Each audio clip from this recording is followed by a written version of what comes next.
at empowering survivors.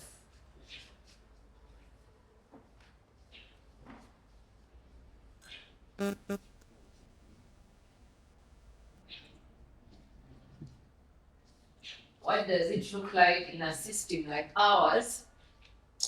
I like that you first given us a run through, because now we all realize that anyone can be a survivor. No one ends sexual abuse, whether they are naive or young, whether you warn them about this person and they didn't listen.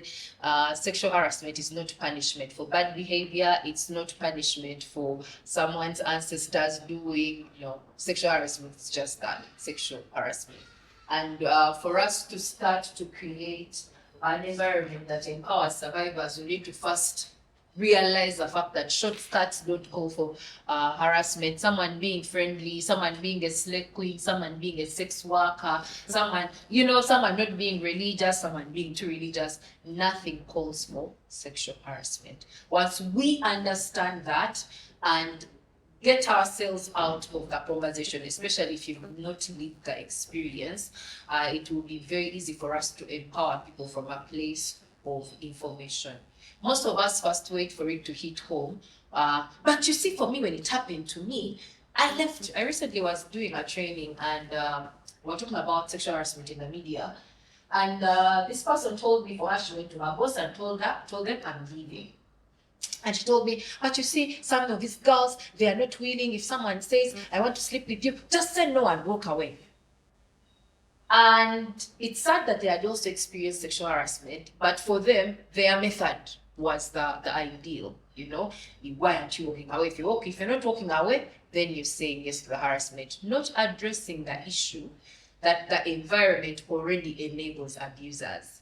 So it's very important, before we even go any further, for us to realize that nothing justifies sexual harassment. And it should not first have to be something that happens to you for you to empathize and realize that, this could happen to anyone. One of the best things a survivor usually needs, even before justice, is being believed.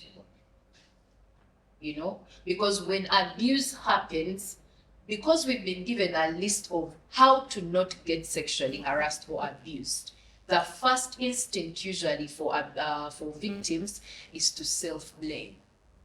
I'm so stupid. That shouldn't have happened to me. I shouldn't have gone there. They replay it over and over again, going by the example that Immaculate gave us the other time. I have spent all this money.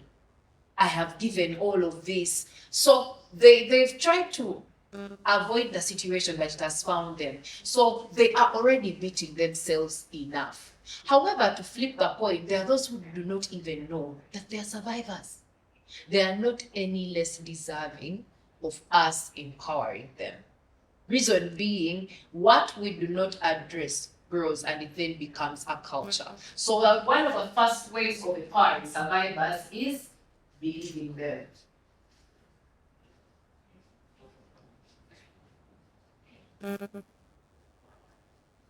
Believe them.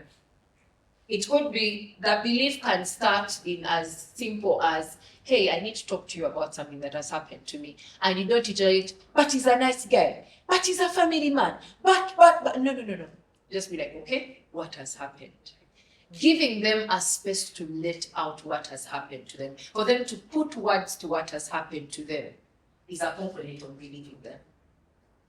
Because some of us want to swing into, let's call police, let's do this. Sometimes, bottom line, initially what survivors need is a safety, because what they have known as safety has been taken away from them. So it's very important for us to sometimes even realize that if you do not have the capacity, you say, hi, I am so sorry this has happened to you. Is it okay if we call a professional? It's part of believing survivors is also us sometimes realizing that we may not have the range, especially if it's actor to actor. You don't have the power to do anything. But the fact that she talked about being a witness, but the fact that it has happened and they come to you, you have an understanding of, now, should this person speak up, I can stand and say, I may not have witnessed this particular thing happen, but around this time, If let's say the abuse happened at 10, at 10:30, this person came and said ABCD. That is something I believe. I'm not a lawyer, but I believe that if you are curating evidence and a trail of someone being believed, that is a statement that can count. If she says this happened at this time and then around this time I had to run to so and so, you are there and you can stand as a witness. So availing ourselves to say, you know what, I may not know a Gamba, no, who I may not, but I am here, and should you need someone to stand in for you, I will give what I saw. Okay? So sometimes we think that, like, let's go to the police, let's go to our judicial system is very, very brutal to survivors. So the first thing we want to first do is re-empower them, is build them back up. Okay? I'm going to start from the gruesome ones to probably the I don't want to say less gruesome, but yeah.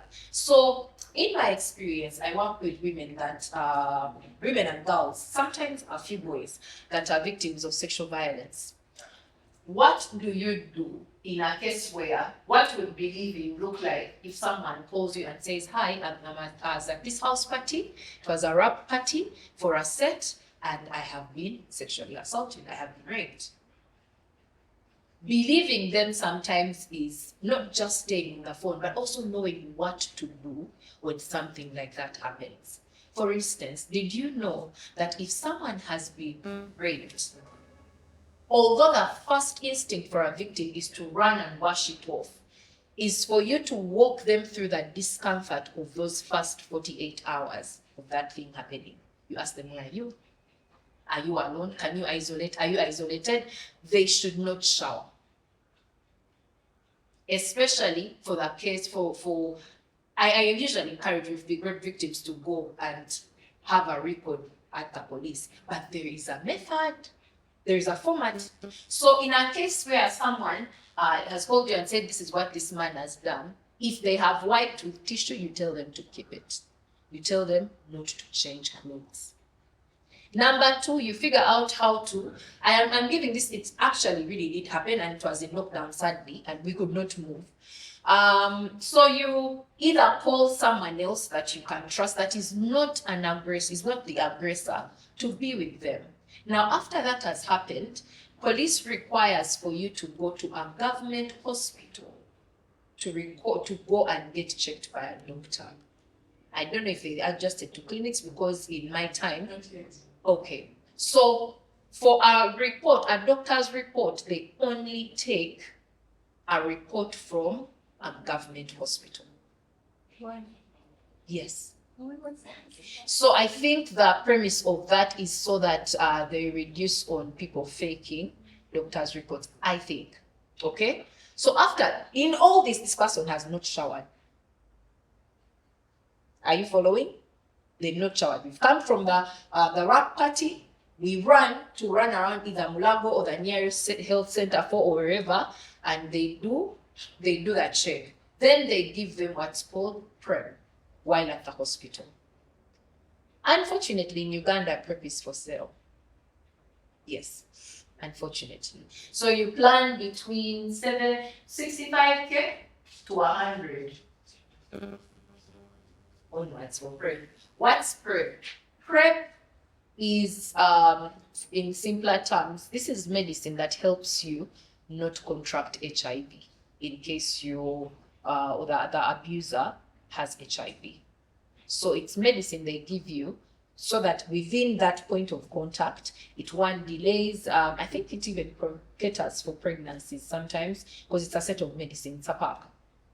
So you prepare your 65K for PrEP. After you've gotten PrEP, then you go to the nearest police station where this has happened. You already go with your doctor's report. Are we still following? Yeah? If you have any questions, please keep them. And up to this point, you haven't showered? No. Even going to the police, you haven't showered? No. Why? Because it alters the evidence. In other countries, it would be easier to collect DNA of you. Yeah. In ours, we know how the system runs.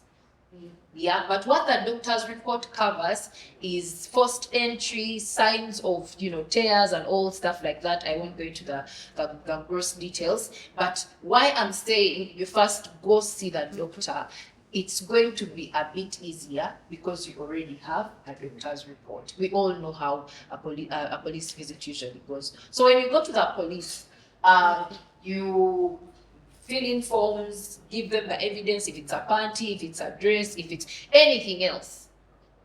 They might ask for the clothes. Of course, they may not do anything about them, but this is where I'm coming from, why this is a very important step of believing victims. If you doubted them, you would not go through the whole gruesome process with them. And that will leave them to go through it by themselves, or to not even go through it at all.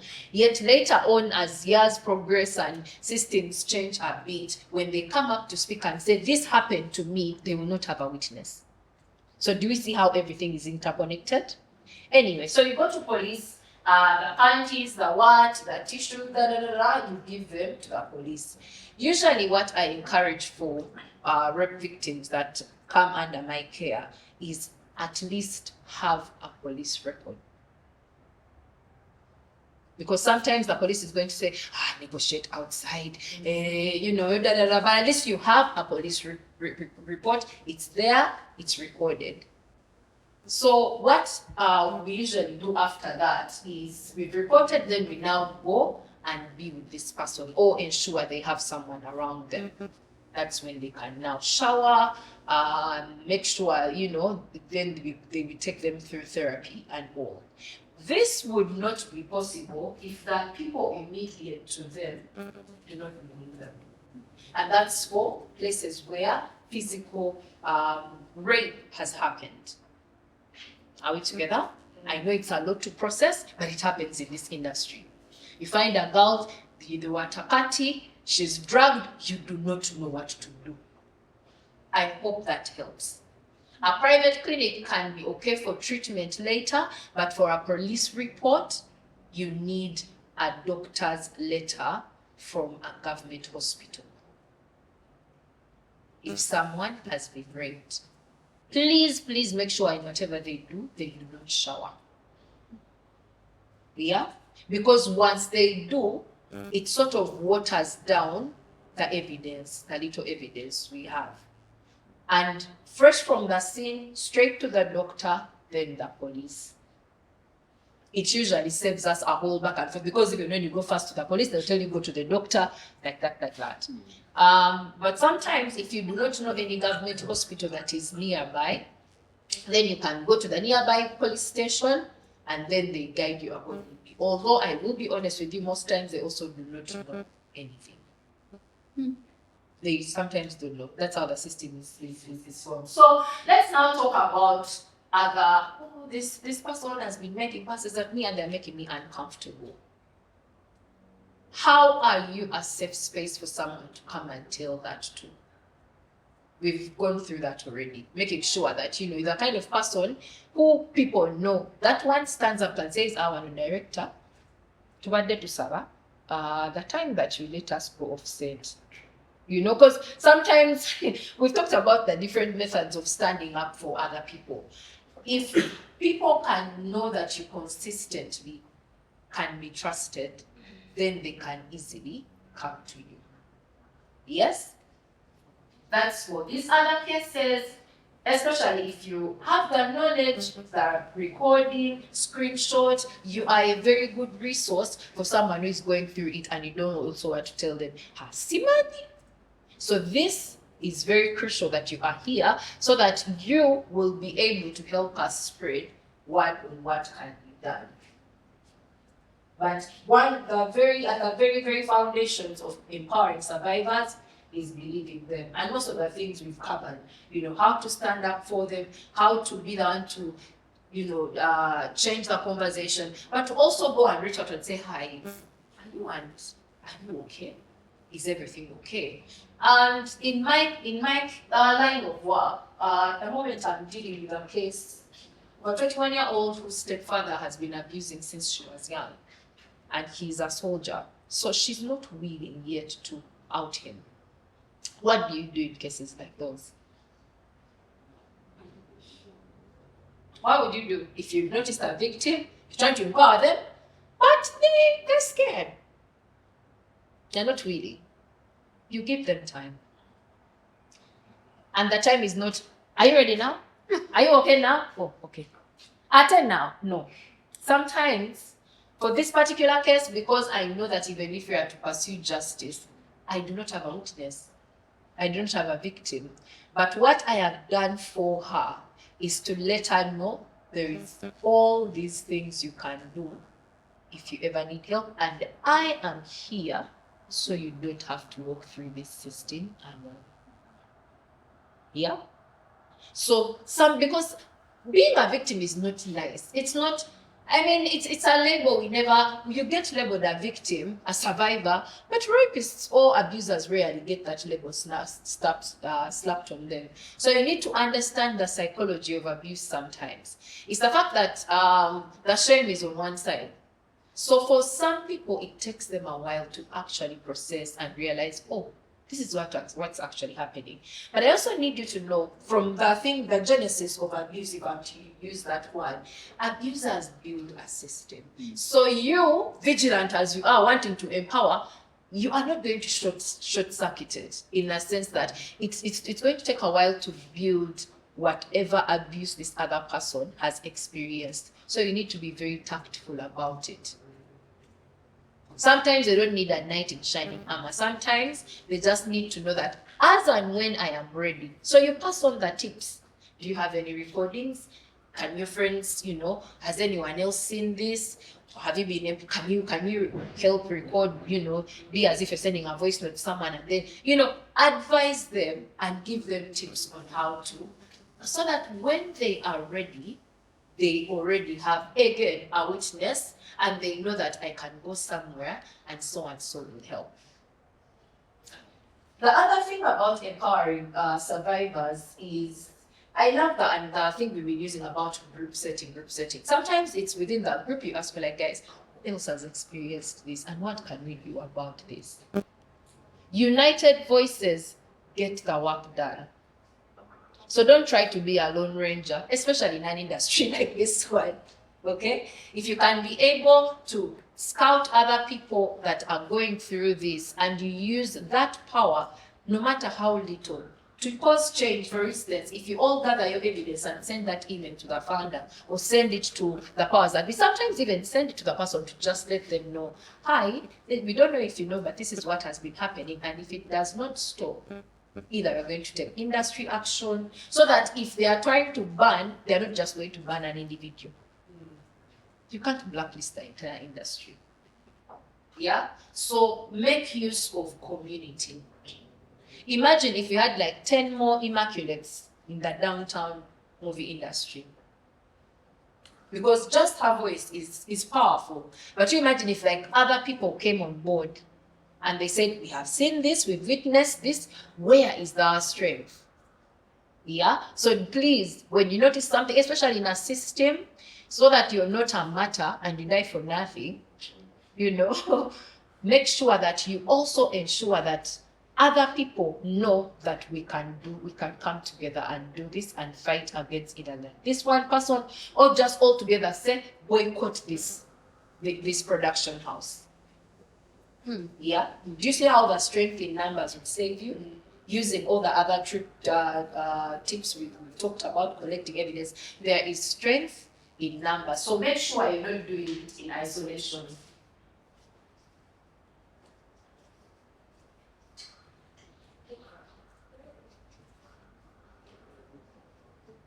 Which brings me to, you evaluate what are the current reporting systems like. What is the power? What are the power hierarchies like in this setup? And then if you're many, it's a bit easy to say, at least let the 4 of us all go. You see, it's sad that it has to take 9 women, 10 women. We see those cases where deed is taken down, or not even taken down. One person comes forward and says, oh, one video of Cassie leaks. That's one woman. But it's still not enough. all these other women have to come up and come up and come up. But if a man is to stand and say that baby is a whore, everyone will believe him. So sadly, that's a system we exist in. But how do we counter it? Gather the 9 women. Gather them. Study the hierarchy. If you realize, because rarely do victims, do abusers abuse just one person. So within a group setting, if you are able to identify and just build each other's strength, like I said, gather the evidence, and then look at the existing hierarchy, they cannot reject with 5 people. Yeah? Because then you're putting them on pressure. You're sending the emails, you have the screenshots, you are speaking as one voice. I would not encourage for you to be like the group team leader. I don't encourage the leader, because that system is easy to break. Once they get the leader, it's easy to threaten. But if you just come and say, as a group, this is what we've noticed. If they are going to target, then they'll have to target the entire group and not target the leader. Because remember, abusers working, chief abuser, and but when you come and you all converge, it's easier to speak the truth to power, because there is no particular person that they can try to either bribe or whatever. But it's also very easy to reinforce, like to strengthen each other in case one person is feeling scared and threatened. Yes. Sorry to interrupt, but I just want to. Now that you brought up bribes, I want to give you guys a misconception that a lot of civilians have about bribes. Bribes are illegal, we know that. But just because someone has given me a bribe and I take it, doesn't mean I have to do what they say. People hate judges in Kampala because they'll give a judge 50 million and they'll still send it to you. Yeah? One thing about it is abusers think just because they've bribed you that now you can't say anything. If someone comes up and says, I bribed Kesha, she got my money and she didn't do anything, both of us are now in the problem. So anybody's bribe that you eat, if he reports, yes, this can report it himself, so don't feel bad. In fact, I always advise people to take the money. Because you're taking from an arrogant person to kill you. Yeah? Because if taking a bribe is also collecting evidence. Nobody's giving you a bribe because you're friends. Yeah. And when someone gives you a bribe, your first reply should be, oh my God, is this because I was be as dumb as you can, so that they can express and state why they've given you that money. And that screenshot is enough. If me personally, as a lawyer, if someone is has received a bribe, that reception of a bribe is more evidence than even that police report of being It is stronger than anything. Because one thing, our society does not respect women, but it respects money. And it understands that nobody gives out free cash. If someone has sent you 5 million and maybe you have a voice note where you say them, oh, I want this for, and they reply you have gotten them. And if you get a shoulder, you won.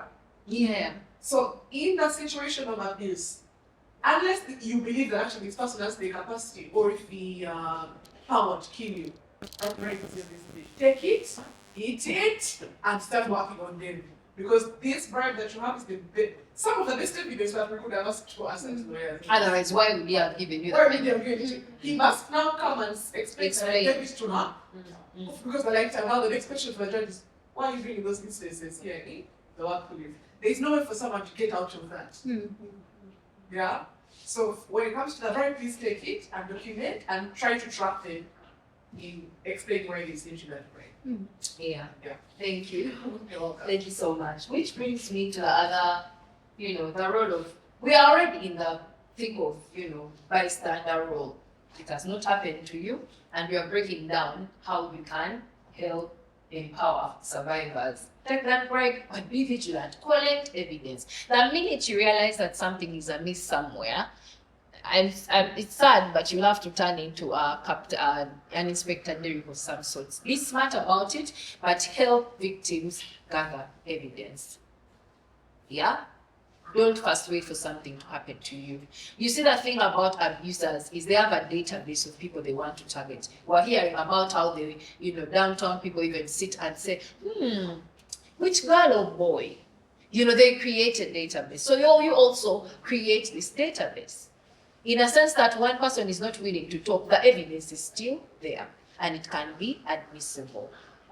in the courts of law, should they want to pursue it. I have a feeling that one day, we'll get to, we'll get to a place where some of the things or some of the people that are benefiting from the culture of silence will pay for it. But unfortunately, if we do not document now, what are we going to use to, to have them looked away for?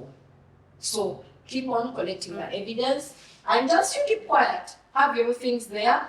If the complaints come through, but also note what was the response of the authority. Were they enabling? When people express and say, yeah, and against director keeps on saying, come to my office at this time and insist that girls, keep documenting those things. Or we sent an email to the executive producer and he did nothing. So that other people that are also complicit get to answer to why. Because most times, abusers protect fellow abusers. Now that you know the victim is there, what does checking in look like for them? We have an issue. As someone that has a chronic illness, people never know what to do. Like, we are sympathetic as people, but we never know what to do with people. I'll actually also use grief. People have lost some. A lot of us have a lot of verbals because we believe that when we talk and talk, we are encouraging. Oh, stay strong. All of these things. Sometimes all a victim needs is a simple check-in of, hey, if they say I am not yet ready, don't nigga, it's not about you. You don't know what they are going through. If you understand that trauma, it messes up with you. So by you knowing, hey, I am here, do you need anything today? I'm not really talk about it. Okay, do you need anything? Is there a way I can be there for you? Allow them to guide you on what they need and how they need the empathy to be expressed, rather than imposing. Because then sometimes that's even triggering because the other person imposed and took away their agency. Now you're also, with your sympathy and empathy, you're enforcing. Yeah? So making sure that as you are trying to, if they tell you I am not willing, I'm scared, you're like, okay, at least let's go and have this case in police. So that if one day you are ready, if they tell you, I don't want, don't push it. Sometimes it's okay. But as long as you have the evidence that can later be used should that person slip up again, we at least know this person was unwilling to speak up, but that does not take away the fact that we have collective evidence of A, B, C, D. Please do not force justice, especially the criminal justice system. One of the things that my work has taught me is justice looks very different for abusers. For some of them, they can't wait to hear that their abusers died. For them, that's their justice. Yeah? Others are not willing to be sacrificial lambs again so that the abuser can be taken down. Sometimes the best justice is to get them help, get them therapy. You should not center yourself and decide what empowerment looks like. We got these rape survivors. We now turn them around. They're now entrepreneurs. Nah, like, I get sometimes we want to help, but yeah, we need to first make sure that they are not victims again, that they are still in control of their story and their narrative. If someone tells you the industry, Gani, I'm going, don't be the Jesus of now, we're the industry. Let them be, but let them know that you're going to be there to support them regardless. As long as the decision is not self-harm. And if it's self-harm, you are able to say, hey, I am here in case you need someone to talk to. Okay? I know it's tough because a lot of us just want to swing into action. You want this guy is locked out, locked away, blah, blah, blah. But you can't do that at the expense of someone who is not ready. In my experience, what sometimes happens is you reach court, yeah, I have, and then the baby's like, he didn't mean it. Yeah, because they are not ready. Or because we've internalized victim blaming so much, she's going to say, but you see, I was also wearing a short skirt. So that's what happens when you try to push justice onto a victim that's not ready. You put them in harm's way, you make them become liars, but also because you again don't understand the psychology of abuse. Yeah? So keep their interests at heart, but don't center yourself in their story. The other things we had already mentioned, the whole addressing the person, deflecting attention, that one we had already talked about. But what then would a culture of accountability look like? If we learn things like this and we decide to just either continuously have conversations, for those of us that have a bit of authority in groups, we do check-ins. Check-in. We like to do appraisals and what, but it could be a weekly thing, it could be a bi-weekly thing of your staff. How are we doing? Send those anonymous links to just check in. You could bring it in as either a mental health thing, so that, because people, when it's anonymous, people usually let it out. Like they can go all out. You may not know who it is, but at least you'll have an idea of what is happening in your workspace, if you fear being overly familiar. I worked somewhere where they would do that. They would do random check-ins. Are you okay? Are people here making you feel uncomfortable? What, those check-ins, especially for those of us that have the power to. But you can even do it for your homes, for those of us that have kids. For children, it's in those stories where they'll tell you and you realize, uncle touched the child here. We went here and then we did like this. Same thing. In a relaxed setup, are you okay? How is the script? How are things going? To check in and see, is my organization healthy? Or have I brought people near that are predators and I did not know about it? So regular check-ins, regular trainings, have we forgotten? But also, guys, abuse is evolving. Back then, when we'd hear of abuse, we'd hear of domestic violence and defilement. But we now have technologically enabled violence. Speaking of that, I think I'll talk about it in the resource. I hope I don't forget. But there is now a link. There are a couple of links and sites where if someone has licked your nudes, quote unquote, has abused you in that sense, there are sites where you can go and apply, give them information, and they wipe that off the internet. Please remind me, I'll give you the details of it later. They're also doing that for AI, because nowadays people don't have to first ask for your photos. Nowadays people can use AI and harass you that way. I'll give you that resource a bit later. For those of us that are leaders, I think I've actually talked about it still, having feedback, channels that are open. But let's not become dictators in these places. Wherever you have influence, make sure that you continuously check to ensure that the places you are heading are not a den of abusers. So let's talk about resources and supporting victims. Earlier on, I'd called Julius to ask him what organizations exist to help should artists find themselves dealing with sexual abuse. And he told me a few that had been established would either be used as for personal vendetta for abusers to protect other abusers, or they had to run down because they didn't have money. For instance, Andrew Ben and Shimuka had started up something, and either guys would, this is according to Julius, they had started up something, but it ended up falling flat to the ground. But also generally, because of how complex the conversations are and the work is, not so many organizations are willing to risk it. So at least we know that at the moment, unless you guys know of an organization, maybe today that is starting to have these conversations, there is no organization or there is no form of organizing within the art space where you can go and report. Everyone wakes up and says, Kakati may have a production house. It's very unregulated.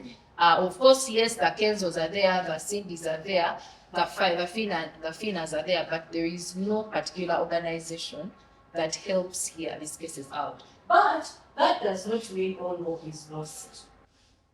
Okay? That does not mean all hope is lost. So I don't want us to get very discouraged. Organizations like Frawen UG, Uganda, then you write it here.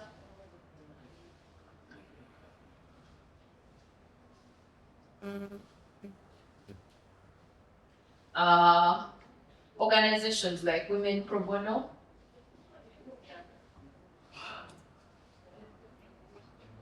Action Aid, for the ones that involve children, VIDA.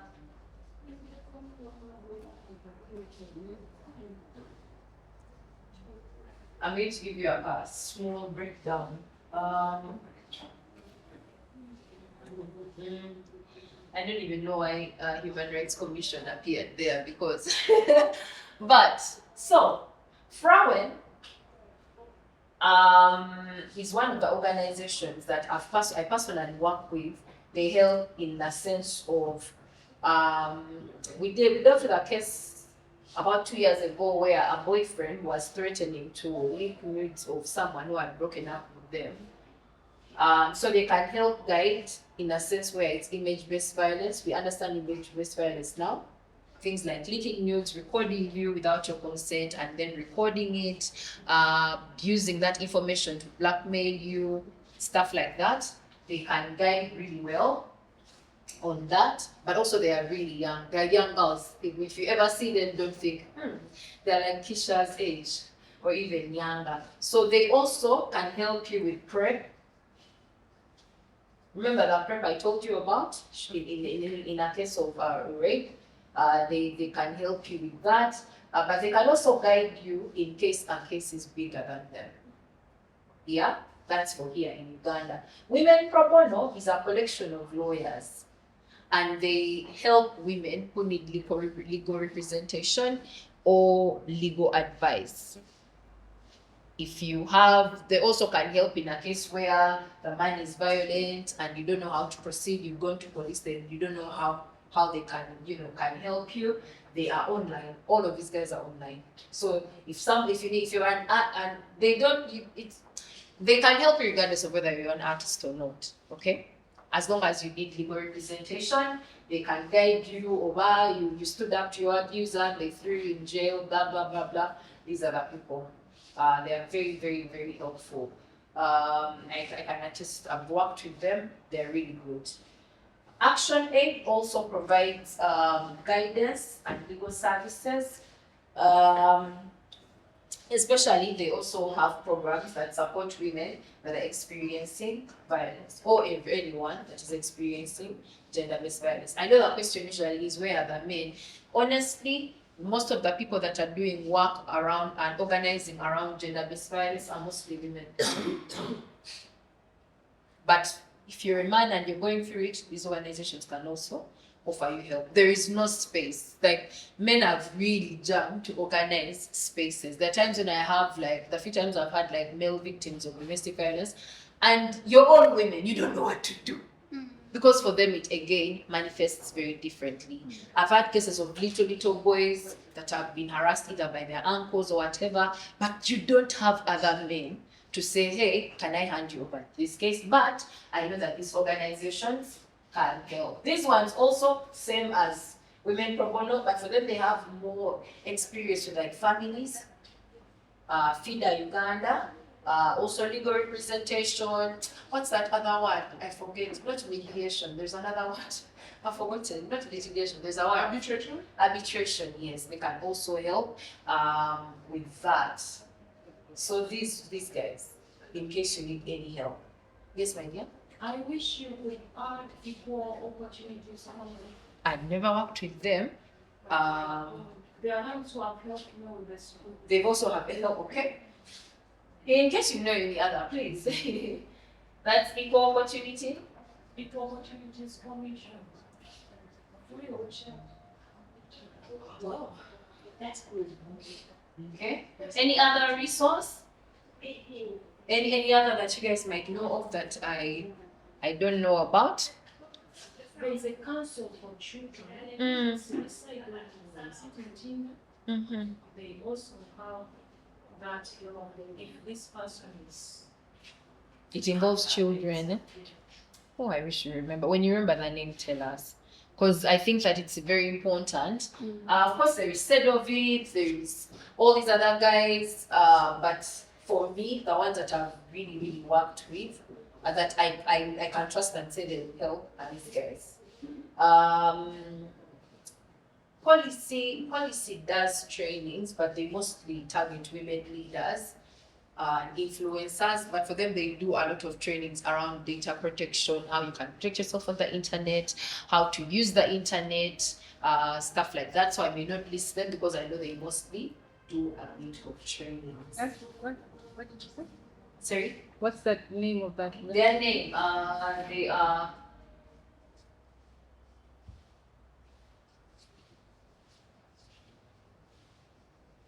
they also are good fact checkers. But those you can reach out to them in case you have like leaders in your groups, women leaders that you want to train, the data security and stuff. They are really good as well. They do that very, very, very well. But also ultimately, I know that sometimes they have their problems, but don't forget Uganda police, especially for record purposes. The last one. We all know. If you know, you know. But ultimately, the justice system, the criminal justice system for Uganda starts right here. Yeah. Please don't ban them. I wish we could, but since they don't be edible, we'll be banning them for nothing. Yeah, always. Why did you be like that? I wish we could, but No. You know, in your mind, you're just looking it. So yeah, I'll emphasize, guys, for as long as you have gathered evidence, encourage victims to have a record. Because even if it gets lost, at least you still do your thing. Take a photo of it, scan it, and say, well, this day I found so and so attended to us. Especially if you want to pursue legal help. Now, for victims that might need help with mental health, there is heart-to-heart spaces.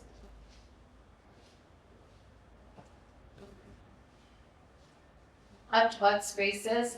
There is Strong Minds.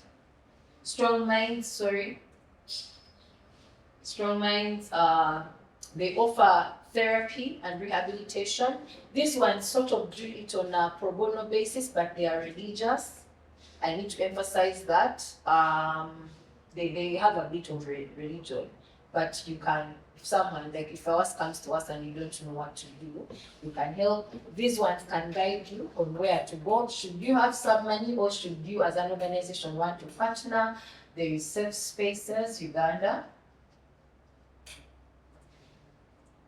They can usually give discounts on an organization basis.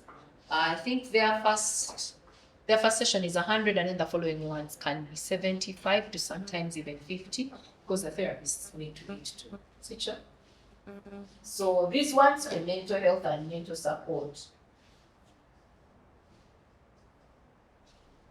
Because sometimes you don't know what to tell these victims. Sometimes we don't know where to point them towards. But if they are going through the whole rigorous process of the judicial system, if they just simply want someone to talk to, these are the guys. Heart-to-heart spaces, Strong Minds, Safe Spaces, they will do an amazing job to help rehabilitate. One of the goals that I hope one of these days we'll have is mental health services that strictly is for women and all victims of sexual harassment and abuse, because it's yet to be streamlined. But at least we can start somewhere. Helplines, honestly, mostly if you check these guys' socials, you can get help.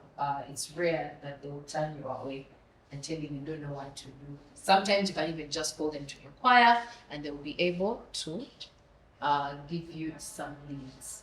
To be honest, there is provision in our legal system. Is it wanting? Absolutely. Because what do you mean that for an employer to have a sexual harassment policy, they must have 20 and above employers? So where does that leave someone who has 3, 5, 6? But the bill is currently being discussed on the floor of Parliament for them to ensure that once you employ someone, you must have a sexual harassment policy.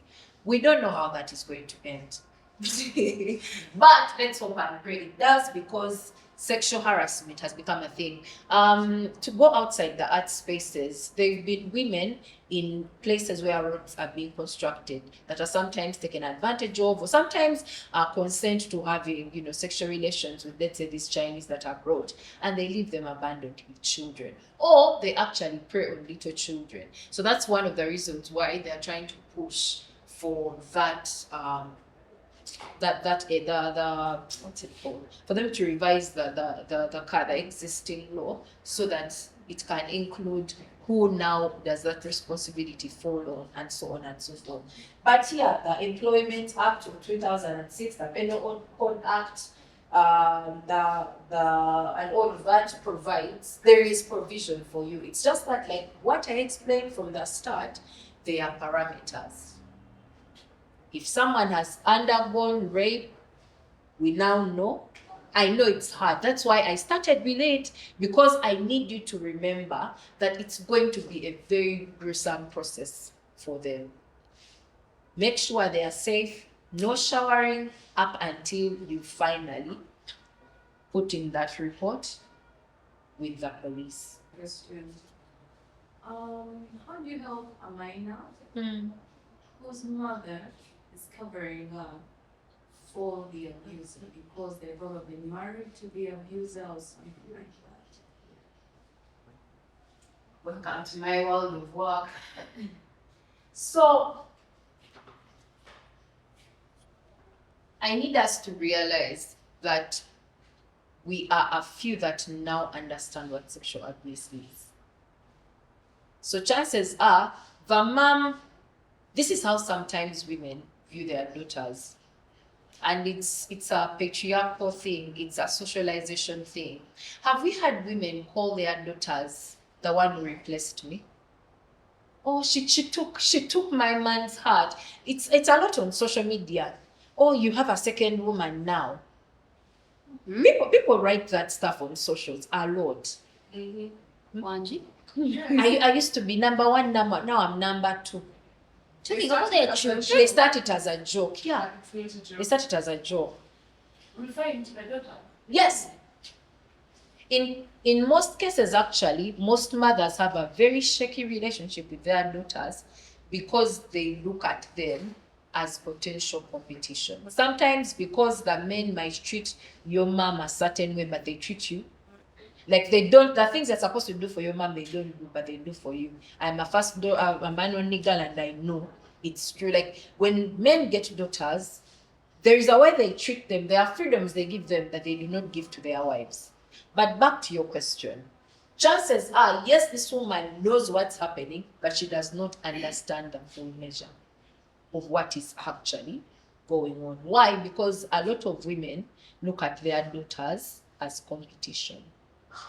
And because of socialization, when things like this happen, in my line of work, a lot of women are embarrassed because they are made to feel inadequate to the extent that the man has now moved to a minor. Remember the psychology of abuse? It's a very sad situation. So for them, the instinct is not, oh, let me protect my daughter. It's, oh, what am I doing wrong that has pushed this man to this child? In most cases, and sadly, even educated women think like that. So they blame themselves. They first blame themselves, then blame their daughter. What am I doing wrong for you? Why are you dressing like that? Actually, let me bring it home. How many of us were told, put on something, uncle is coming? Be a certain way. So That same mindset is the mindset that happens in so many women's minds when they have daughters. That's why you hear things like, omusajja tasobola kunaza mwana we muwala. After past a certain age, don't sit on your father's lap. I'm a firstborn, and when I grew up is when I realized, they actually reached a place where I could not sit with my dad like that. Reason being, I love how you're opening your eyes. But this, guys, this is stuff that happens in our homes. The girls can't roam around naked because there is a man in the house. We have silently groomed men to think even their daughters exist for sexual pleasure without even saying it. So instead of dealing with that grooming, pressure to take a woman. So for a lot of women, in most of the rape cases, ask anyone who has worked with rape victims, they will tell you, Madam, Nali Swala. How can my husband leave me here and go to a child? That's why let me use another example. Pretty Nicole and that Hajj man. No one was asking, how could a 16-year-old reach to a place where she even knows this man's weakness? Everyone was like, omukazi, nakuyinza mu nyumba ye, noyagala omwonoonera amaka. But this is someone being preyed on at the age of 16. Are you linking it now? It's an actual problem where men are socialized, or we've also been socialized to think that men cannot control their sexual urges, and it is our fault when they rape and abuse. So for your case, going by, is there evidence? In a sense of, did you hear this from the child? How young are they? Is there anyone in the home that can be willing to testify and say chitufu? Because again, if you are going to go through this entire system, he said, she said. Yeah? Even if it's the chairman, even if it's the councillor, they're not going to go with, I was thinking. Can the maid testify and tell you, Madam, why? Because when you go to the police and you say, I've come to report this case of ABCD, I had my suspicions, but or other baby confirmed it. And sadly, sometimes even their statements aren't taken. Because they say, that's why it's very important for us to teach children about consent. You tell them no one should touch your vagina. No one should touch your vulva, in fact, because they can't touch the vagina. No one should touch your vulva. No one should touch your penis. Give them the actual words. Because in court, if they start to say, uncle touched my susu, and the other defense lawyer can say, what is susu? I have seen this happen. Teach those kids the actual words. So that if that child is to describe what actually is happening, their description as sound. Are they your friend? Is that kid your friend? She's at a certain school with the lady I teach with. And that's how you guys got to know? I got it to know from her teacher. From her teacher. I think there is ground already, because the teacher is a form of authority. Can she take it up with the authorities to first discuss it? Because why sadly there is a lot of bureaucracy is if you do not have the school authority on board, they will rubbish it. But also I need you to consider the fact that when we start pursuing that, she's not going to have a home. She's not going to have a home. So one, would she be willing to call her? You guys, these cases are very complicated. And it should be easy, but it's not. So one, since it's a teacher that knows this, can they have a word with the head teacher and see how, as the school, they can take the case to police because that's grounds enough. Those are two sources of authority covering for her. If she has any weakness, if she has any evidence, if she has had pains, and the teachers can help support her and back her up, that's already a good case. But in your case, if the person is really, let them talk to these girls, all these girls, so they can guide you in what to do. You shouldn't have to do that by yourself. Those cases are so many. So many. Because now if she's is she a teenager? No. She's way younger than that. No. About 8. That's so young. The teacher needs to have a word with the head teacher so that they can go to police. But again, because that's the defilement, please contact these two. Because she's a minor. With me, what I have experienced with Sexual abuse. the Equal Opportunities Commission, the report such a case, they have young lawyers, very young girls who have just passed out, and they don't know how they are training with them. These people start masquerading around that To get evidence for you. and they gather their own evidence without you the complaint. She can actually also give you a number. Then by the time they start scheduling the sittings, they have a lot behind their mind, They've gathered here. a lot in their judgments that you who came to report Might not even have known. Yes. Because that's an 8-year-old. Chances are they risk, like they are at very great risk. So we need to act and we need to act fast. And she should be then suffering. That's why Yeah. she came to tell maybe the teacher, maybe fellow people, and then that fellow people leaked it to the teacher. Yeah. But the teacher is not strong enough, and the headmaster, if it is a private school, won't. The only reason why I wanted her to have the conversation is to remember that thing we talked about of harm, so that the teacher does not place herself in harm. I would not want for the head teacher to say, "Nga, you people didn't do that." No, you go inform him, but either help her with the Equal Opportunities Commission number, so that in case of anything, if the head teacher tries to sabotage it, he can be held accountable as well. But please act fast. 8 years.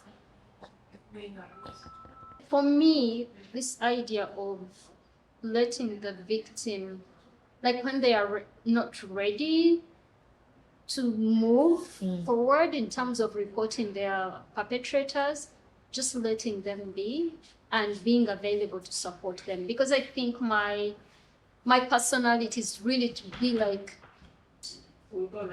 can we move? Let's get to the move? bottom of this now. Yeah. You know, can I tell you guys something? Even we who train you are not immune from sexual harassment. There's a time I was in a place like that and I slowed down. I was like, oh my God. I know, like I have all the evidence, but I just needed to just slow down and like recognize that this has happened to me. Yeah. So every time that you feel like, I need you to know that it's a bit different when you're in this other spectrum. Because sometimes all they want to do is disappear from the face of the earth. They want, some actually also overcompensate. Suddenly become very lively, very what? Because they don't want to deal with the trauma. So you being there for them is very, very crucial. But for that child, we need to act. Because why I was giving you the other previous thing is I thought she was a teenager. But that's a very, not that it makes it right, but I fear that by the time they check her, her system might be going through. So we need to act very fast.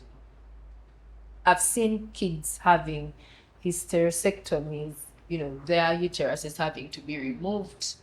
I've seen kids having to go through plastic surgery because their fathers have raped them, because they are rotting internally. So if that person really cares for that child, we need to act fast. The number is right there. Act as fast as you can. Put her at the front of your mind, because we do not know what other things.